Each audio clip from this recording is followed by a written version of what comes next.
Olivier Boucal, Adim, autorité de Mouyalonko.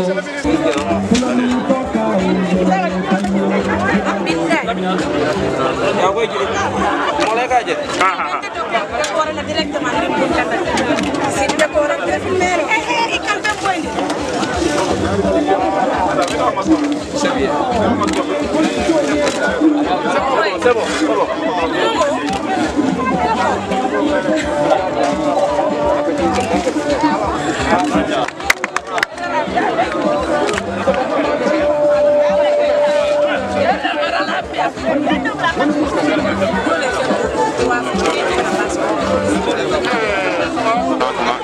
Le ministre Olivier Boucal, ministre de la fonction publique.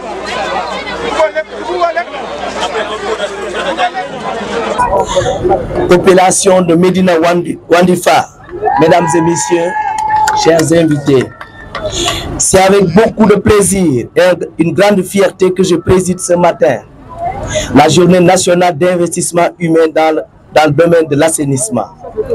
La tenue de cette activité entre dans le cadre des instructions formulées par son Excellence, M.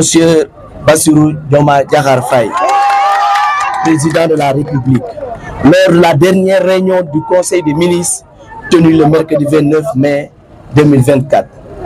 Les travaux de cette journée, qui seront réalisés dans toutes les localités de la région de Sédhiou et sur tout le territoire national, permettront de nettoyer les hameaux, villages et villes du pays et de renforcer l'hygiène et la propreté des sites d'habitation en particulier.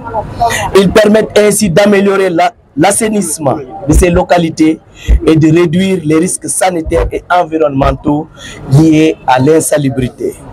Mesdames et messieurs, au-delà de ces vertus d'ordure sanitaire et environnementale, l'organisation de cette journée vise à renforcer l'implication des populations locales, des forces armées et des services de l'État en vue de l'exécution efficace des mesures arrêtées en perspective de l'hivernage.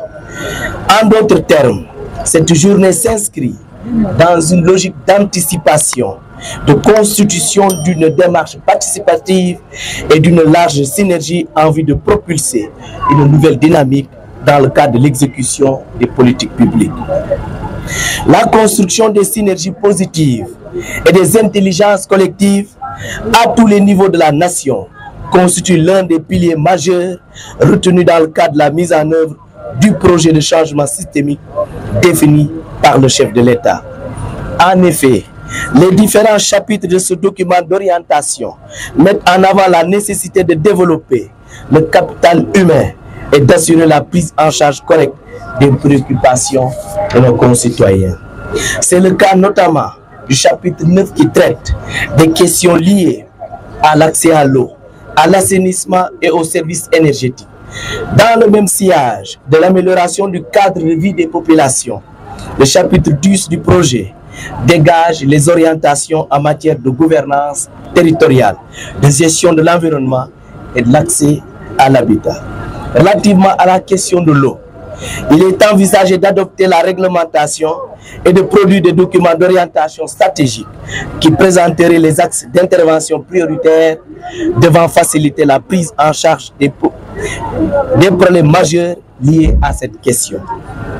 À propos de l'assainissement, les choix stratégiques se rapportent notamment à la gestion des eaux usées et extra, laquelle gestion fera notamment l'objet de production de documents de planification tels que les plans directeurs d'urbanisme et d'assainissement, les plans d'assainissement, les plans d'assainissement.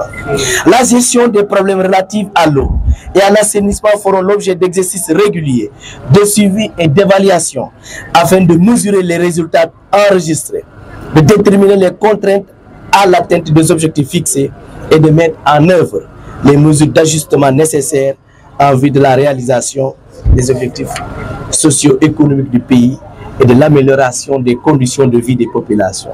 Tels sont l'esprit et la finalité de la doctrine du Djubal et Djubanti qui constitue le credo de toutes les actions du gouvernement.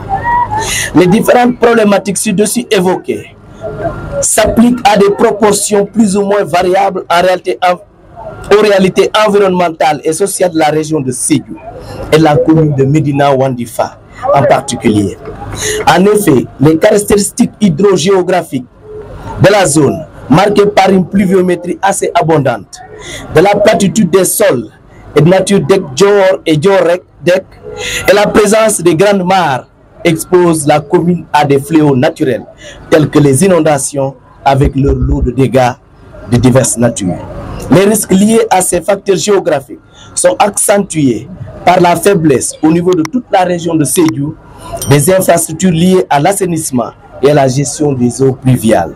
Ces risques se sont réalisés l'année dernière avec les inondations enregistrées au cours de la saison pluviale dans la commune, qui du reste furent les seuls notés dans toute la région de Sédhiou. Cela prouve toute la pertinence du choix de cette commune pour la tenue de la première édition des journées d'investissement humain instruites par le chef de l'État. Mesdames et messieurs, chers parents, citoyens de la région de Sédhiou, je voudrais profiter de cette tribune pour féliciter monsieur le gouverneur de la région de Sédhiou, les services de l'État, les autorités locales et tous les acteurs du développement pour les efforts déployés dans le cadre de la gestion de cette crise. Je les invite, chacun en ce qui le concerne, à maintenir le cap et à saisir le cadre offert par le projet à travers la tenue des journées nationales d'investissement et toutes les autres activités destinées à la réalisation des objectifs de développement socio-économique du Sénégal. Il s'agira, entre autres, de réaliser régulièrement les exercices de diagnostic nécessaires à la détermination des causes, racines des problèmes identifiés et des pistes de solutions qui permettront de les régler. Il sera également question de procéder régulièrement à l'identification et au management des risques qui pourraient entraver la mise en œuvre des politiques publiques et l'épanouissement des populations. Les différents exercices ci-dessus évoqués et les solutions qui en découleraient doivent être dûment documentés afin d'assurer la cohérence globale des différentes initiatives et de faciliter les plaidoiries nécessaires à leur prise en charge. De ma part, je serai votre interprète auprès du chef de l'État, auprès du Premier ministre et des membres du gouvernement pour les informer régulièrement des préoccupations des populations de la région de Sédhiou. En rapport avec les honorables députés issus du terroir et toutes les bonnes volontés, je ne ménagerai aucun effort pour la prise en charge des préoccupations des populations de la région de Sédhiou. Par ces mots et au nom du chef de l'État, son Excellence Bassirou Diomaye Diakhar Faye et son Premier ministre Ousmane Sonko, je déclare ouvert les travaux de la Journée nationale d'investissement humain dans le domaine de l'assainissement au niveau de la région de Sédhiou.